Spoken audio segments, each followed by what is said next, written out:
नमस्कार, जोहार। मैं याचना जायसवाल, आप देख रहे हैं न्यूज झारखंड। चलिए जानते हैं सुबह से लेकर शाम तक की झारखंड की तमाम बड़ी खबरों को। आयकर की छापेमारी पर धीरज साहू का पहला बयान। 100 साल से पुराना व्यापार, 6 भाई और कई पीढ़ियों से लगे हैं लोग सारा पैसा शराब बिक्री का।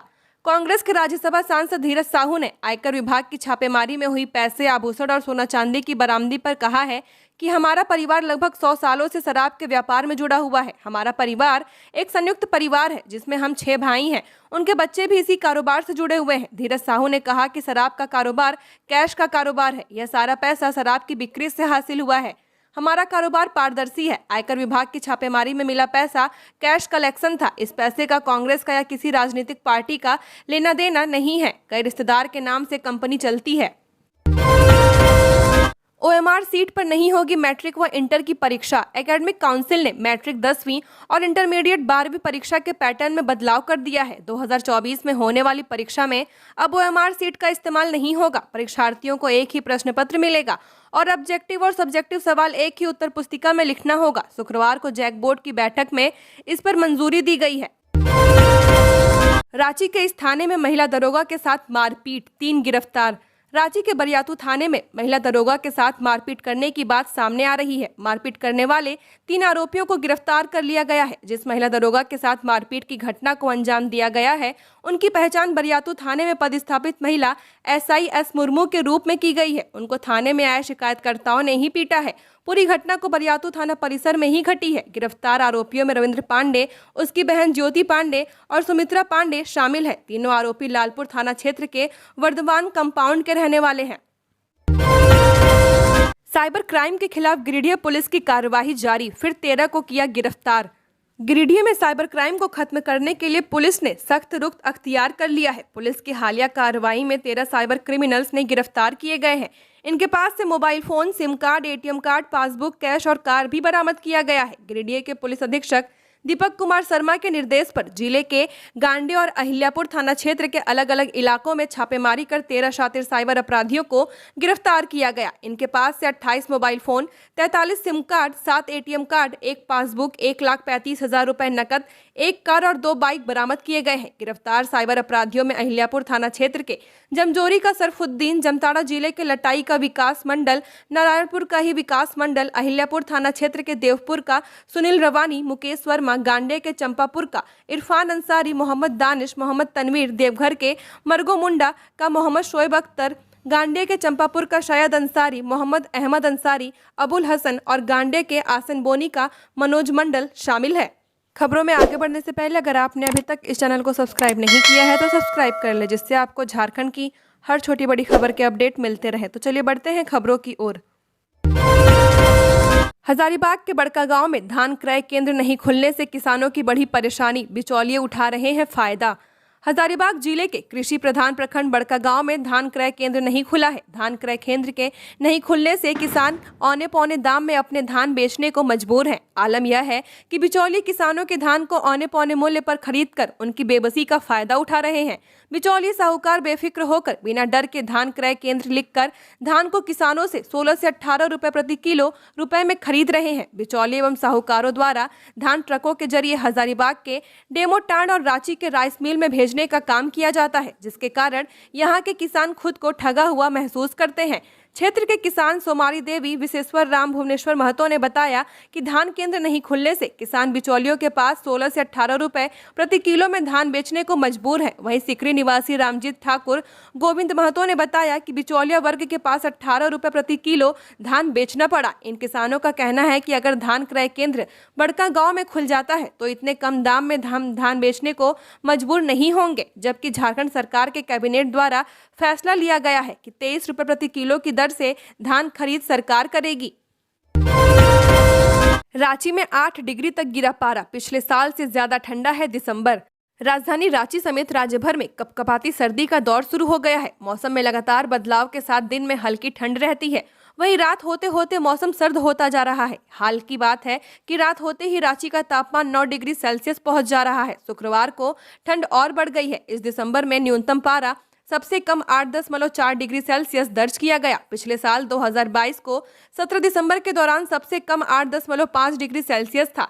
राजधानी और आसपास के क्षेत्र में अधिकतम तापमान भी सामान्य से 1 डिग्री नीचे चल रहा है। यह 23.6 डिग्री सेल्सियस दर्ज किया गया। मौसम वैज्ञानिकों ने बताया कि झारखंड और आसपास के क्षेत्र में मौसम पूरी तरह साफ है। सुबह में झारखंड में कुहासा बढ़ने की संभावना है, इससे कनकनी भी बढ़ेगी, लेकिन 17 से मौसम में बदलाव आ सकता है। आसमान में हल्के बादल छा सकते हैं। राज्य के उत्तरी हिस्सों में सुबह में कुहासा छाया रहेगा। पिछले 24 घंटे के दौरान अधिकांश जिलों का तापमान 10 डिग्री से नीचे रहा है। वहीं पाकुड़, साहेबगंज और जमशेदपुर जैसे जिलों का तापमान ही 10 डिग्री से अधिक है। मौसम वैज्ञानिकों ने अनुसार आसमान साफ होने के कारण पूरे झारखंड में अच्छी धूप रहेगी। इसके बावजूद अधिकतम तापमान में बहुत ज्यादा बदलाव होने की उम्मीद नहीं है। बारात से पहले युवक को चाकू से गोदा, कर्ज का पैसा नहीं लौटाना चाहते थे आरोपी। शादी का सीजन चल रहा है। ऐसा ही बोकारो के चास मुफस्सिल थाना स्थित एक घर में बारात निकलने की तैयारी की जा रही थी। इसी बीच शादी सहनाई चीख पुकार में बदल गई। पूरे घर में सन्नाटा पसर गया। दरअसल 25 साल का आकाश गोप अपने पिता के साथ बारात निकलने की तैयारी कर रहा था। इसी बीच गांव के कुछ लोग वहां पहुंचे और आकाश को उधारी पैसा देने के नाम पर घर से बाहर ले गए। इसके बाद चाकू गोद कर उसकी हत्या कर दी। घटना की जानकारी पाकर पुलिस मौके पर पहुंची। पुलिस मामले की छानबीन कर रही है। धोनी की अर्जी पर आईपीएस को 15 दिन का कारावास। भारतीय क्रिकेट टीम के पूर्व कप्तान महेंद्र सिंह धोनी की ओर से दाखिल अवमानना याचिका पर शुक्रवार को मद्रास उच्च न्यायालय में सुनवाई की गई। मामले में अदालत ने आईपीएस अधिकारी जी संपत कुमार को 15 दिन कारावास की सजा सुनाई है। मामला आईपीएल में सट्टेबाजी के आरोप से जुड़ा हुआ है। धोनी ने आईपीएल सट्टेबाजी में अपना नाम लिए जाने को लेकर 2014 में मानहानि का मुकदमा दायर किया था। इसमें 100 करोड़ रुपए की क्षतिपूर्ति की मांग की थी। इस मुकदमे पर आईपीएस अधिकारी संपत कुमार की ओर से दाखिल जवाबी हलफनामे में की गई टिप्पणी को लेकर धोनी ने अदालत की अवमानना का मामला दर्ज कराया था। इस टिप्पणी के लिए उन्हें दंडित करने की मांग की गई थी। धोनी ने उच्चतम न्यायालय और उच्च न्यायालय के खिलाफ कथित रूप से अवमानना वाले बयान देने के लिए संपत कुमार पर केस दर्ज करवाया था। खबरों में आगे बढ़ने से पहले आप सबों के लिए बड़ी खुशखबरी कि न्यू झारखंड परिवार फिर से लेके आने वाला है न्यू ईयर गिव अवे, जिसमें आप पार्टिसिपेट होकर 51,000 रुपए तक जीत सकते हैं। इसमें से जो फर्स्ट लकी विनर बनेंगे उनको 20,000 का कैश रिवॉर्ड दिया जाएगा। जो सेकंड लकी विनर बनेंगे उनको 10,000 का कैश रिवॉर्ड दिया जाएगा और जो थर्ड लकी विनर बनेंगे उनको 5,000 का कैश रिवॉर्ड दिया जाएगा। इसके अलावा भी किन्हीं 32 लकी विनर को 500 रुपए का कैश रिवॉर्ड दिया जाएगा। और ये गिव अवे फेसबुक पे चलाया जा रहा है, लेकिन हमारी जो ऑडियंस पिछले गिव अवे में यूट्यूब के भी ऑडियंस जो छूट गए थे वो इसमें पार्टिसिपेट होकर कैश जीत सकते हैं। और ये रजिस्ट्रेशन बिल्कुल फ्री है। इसमें कोई भी दर्शक पार्टिसिपेट होकर कैश जीत सकता है। और रिजल्ट का जो अनाउंसमेंट है वो 14 जनवरी 2024 को किया जाएगा। रजिस्ट्रेशन का जो लिंक है वो 1-2 दिन में जारी कर दिया जाएगा। तब तक चैनल को सब्सक्राइब करके बेल आइकन प्रेस कर दीजिए और फेसबुक पेज को फॉलो कर दें। धन्यवाद। हजारीबाग में खनन विभाग की कार्यवाही, 6 अवैध क्रशर ध्वस्त। इको सेंसिटिव जोन में हो रहा था संचालन। जिला में अवैध क्रशर पर प्रशासन ने शिकंजा कसा है। जिला खनन विभाग की कार्रवाई में 6 अवैध रूप से संचालित क्रशर को जेसीबी की मदद से ध्वस्त किया गया है। ये सभी अवैध क्रशर इको सेंसिटिव जोन में धड़ल्ले से चल रहे थे। हजारीबाग डीसी नैन्सी सहाय और पुलिस अधीक्षक मनोज रतन चौथे के निर्देश पर इचाक थाना क्षेत्र के विभिन्न इलाकों में अवैध क्रशर को लेकर औचक निरीक्षण किया गया। इस दौरान बोंगा मौजा में ही 6 अवैध क्रशर संचालित पाए गए, जहां से पत्थर अवैध रूप से हजारीबाग और बिहार के कई इलाकों में भेजे जाते थे। यहाँ तक कि यह क्रशर इको सेंसिटिव जोन में भी पड़ते हैं। ऐसे में खनन विभाग की टीम ने सभी अवैध क्रशर को जेसीबी की मदद से ध्वस्त कर दिया। इको सेंसिटिव जोन में किसी भी तरह का निर्माण कार्य नहीं होना है और न ही वहां कल कारखाना खोलना है। इसके बावजूद धड़ल्ले से प्रतिबंधित क्षेत्र में भी क्रशर चलाए जा रहे थे। फरवरी में अवैध उत्खनन जिला प्रशासन के लिए सबसे बड़ी चुनौती है। खासकर के इचाक का क्षेत्र अवैध उत्खनन के लिए पूरे राज्य भर में जाना जाता है, जहां जिला प्रशासन समय समय पर अभियान चलाकर अवैध क्रशर ध्वस्त भी करती है, लेकिन कुछ महीने के अंदर ही फिर से क्रशर तैयार कर दिए जाते हैं। ऐसा बताया जाता है कि इचाक से ही केवल करोड़ों रुपया का अवैध पत्थर का व्यवसाय चल रहा है। यहाँ के व्यवसायियों का लिंक सफेद पोस्ट से लेकर पदाधिकारी तक है। इस कारण अवैध उत्खनन और क्रशर मालिकों पर कार्रवाई न करके बराबर होती है।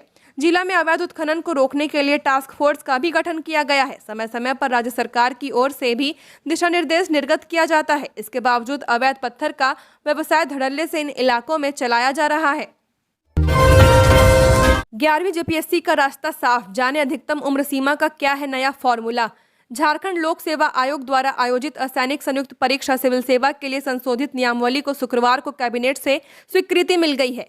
एल ख्यांगते की अध्यक्षता में बनी कमेटी की रिपोर्ट के आधार पर सिविल सेवा परीक्षा नियमावली 2021 में कई बिंदुओं पर संशोधन किया गया है। नियमावली को स्वीकृति मिलने से 11वीं सिविल सेवा परीक्षा का रास्ता साफ हो गया है। संशोधित नियमावली के तहत अब सिविल सेवा परीक्षा के लिए अभ्यर्थियों की आयु न्यूनतम 21 वर्ष तथा विज्ञापन वर्ष के अगस्त को अधिकतम 35 वर्ष होनी चाहिए। इसके अलावा प्रारंभिक परीक्षा, मुख्य परीक्षा व मेरिट लिस्ट के लिए न्यूनतम क्वालिफाइंग मार्क्स अनारक्षित के लिए 40%, ST/SC के लिए 32%, EBC 1 के लिए 34%, BC 2 के लिए 36.5%, PTG के लिए 30% तथा EWS के लिए 40% निर्धारित की गई है। इसी तरह मुख्य परीक्षा लिखित में पेपर 1 लैंग्वेज में सामान्य हिंदी व सामान्य अंग्रेजी सिर्फ क्वालिफाइड करना होगा। इसके अंक मेरिट लिस्ट में नहीं जोड़े जाएंगे।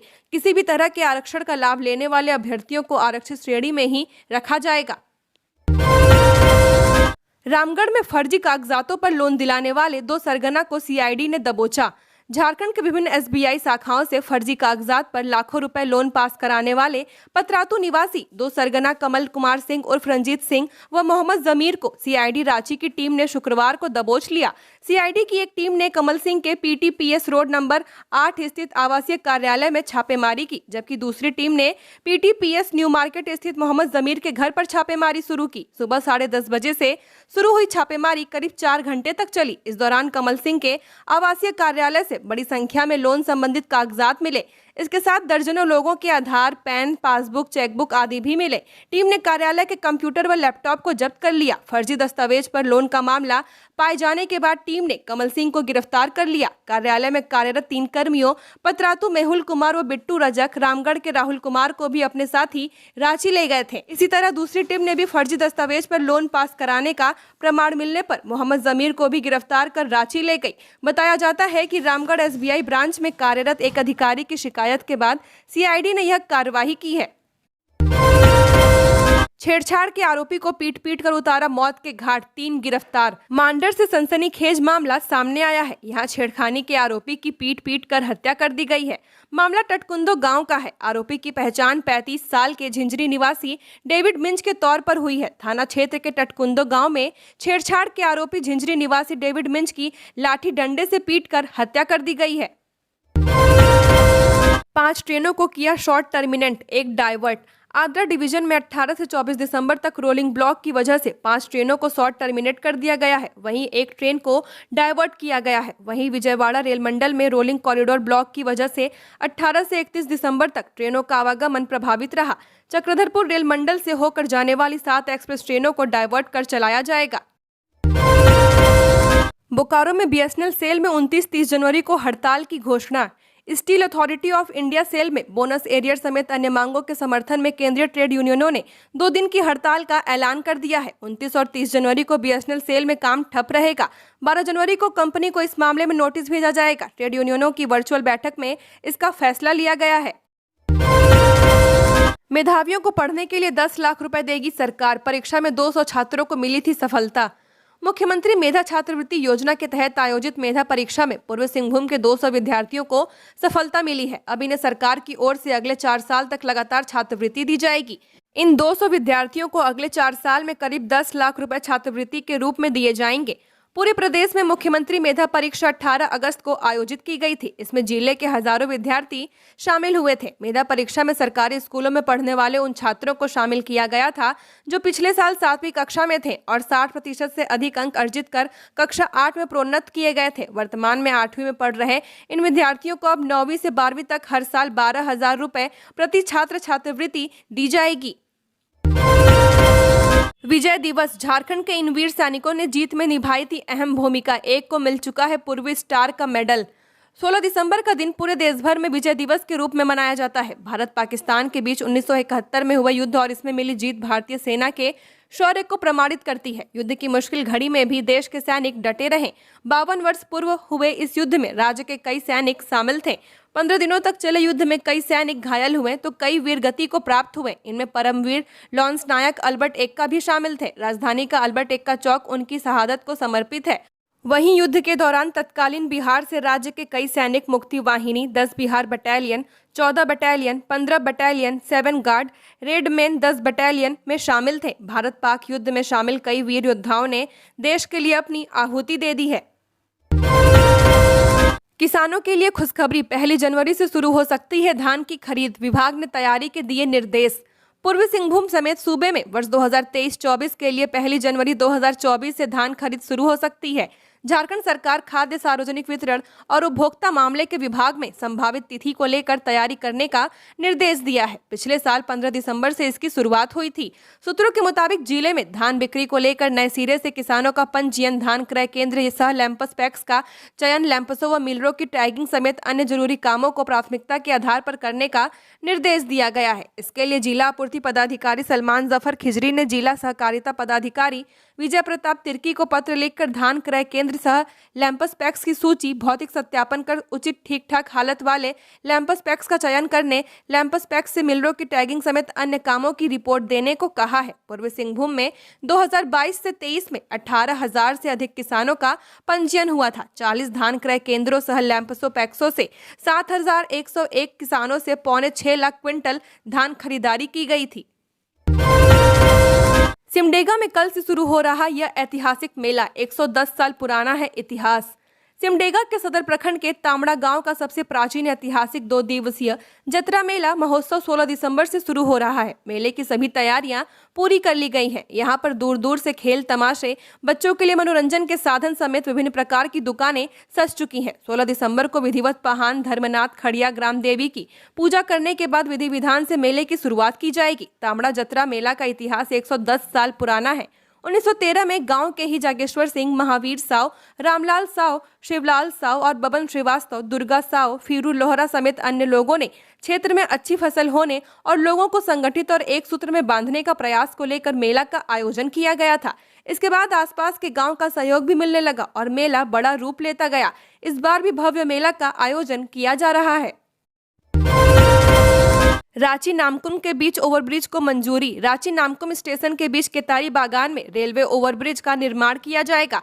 यह निर्माण NH 27 के पास होगा। मुख्यमंत्री हेमंत सोरेन की अध्यक्षता में शुक्रवार को कैबिनेट की बैठक में इस प्रोजेक्ट के निर्माण के लिए 44,80,82,200 रुपए की मंजूरी दे दी गई है। कैबिनेट की प्रधान सचिव वंदना दादेल ने बताया कि मंत्रिपरिषद की बैठक में कुल 23 प्रस्तावों को मंजूरी दी गई है। इनमें बोकारो में 500 बेड के नए मेडिकल कॉलेज और अस्पताल निर्माण को भी स्वीकृति दी गई है। वहीं जमशेदपुर में इंडस्ट्रियल टाउनशिप के गठन के प्रस्ताव पर भी मुहर लगाई गई है। बोकारो में नए मेडिकल कॉलेज और अस्पताल के लिए कैबिनेट ने 688,49,42,200 रुपए मंजूर किए हैं। रांची में महिला के घर से 1.5 लाख की नकदी सहित लाखों के गहने की चोरी, पुलिस ने दर्ज की प्राथमिकी। रांची के डिबडिया निवासी जीतनी कुजूर के घर से अज्ञात चोरों ने घर का ताला तोड़कर बक्से में रखे 1.5 लाख रुपए नगद सहित लाखों के जेवरात की चोरी कर ली है। इस संबंध में महिला ने डोरंडा थाना में प्राथमिकी दर्ज कराई है। प्राथमिकी में महिला ने कहा है कि वह 14 दिसंबर को बकरी लेकर मैदान में चराने गई थी। जब घर लौटी तो उसके घर का दरवाजा का ताला टूटा हुआ था। घर के अंदर का सारा सामान बिखरा हुआ था। बक्से में रखे 1.5 लाख नगद सहित जेवरात गायब थे। बाद में आसपास के लोगों की मदद से डोरंडा थाना आकर प्राथमिकी दर्ज कराई। डिबडिया निवासी सरकारी महिला कर्मी जोलेन तिग्गा के घर से अलमारी का ताला तोड़कर उसमें रखे सोना चांदी के गहने और बाहर रखे लैपटॉप की चोरी कर ली गई। इस संबंध में डोरंडा थाना में प्राथमिकी दर्ज कराई गई है। उनका कहना है कि 14 दिसंबर को वह अपने कार्यालय से शाम में लौटी तो घर का ताला टूटा हुआ था। अंदर का सारा सामान बिखरा हुआ था। अलमारी का ताला तोड़कर गहने व लैपटॉप गायब थे। डोरंडा पुलिस दोनों मामले की जाँच कर रही है। गढ़वा जिले के इस प्रखंड में रद्द हो गई रविवार की छुट्टी। गढ़वा जिले के मझियाव प्रखंड में रविवार 17 दिसंबर को सरकारी कर्मचारियों की छुट्टी रद्द कर दी गई। आपकी योजना आपकी सरकार आपके द्वार कार्यक्रम का आयोजन 24 नवंबर से 26 दिसंबर तक आयोजित किया गया है।